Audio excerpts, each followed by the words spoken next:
நான் ஸ்ரீ ஜோசப் விஜய் எனும் நான்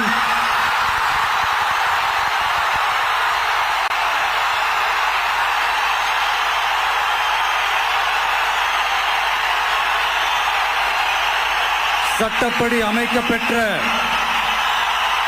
இந்திய அரசியல் அமைப்பின்பால் உண்மையான நம்பிக்கையும் மாறா பற்றும் கொண்டிருப்பேன் என்றும்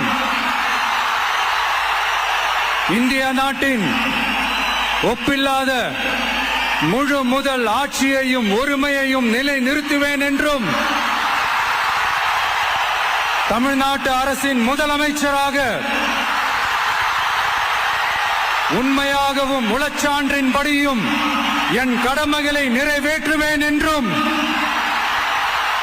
அரசியல் அமைப்பிற்கும் சட்டத்திற்கும் இணங்க அச்சமும் ஒருதலை சார்பும் இன்றி விருப்பு வெறுப்பை விலக்கி பலதரப்பட்ட மக்கள் அனைவருக்கும் நேர்மையானதை செய்வேன் என்றும் ஆண்டவன் மீது ஆணையிட்டு உறுதிமொழிகிறேன்.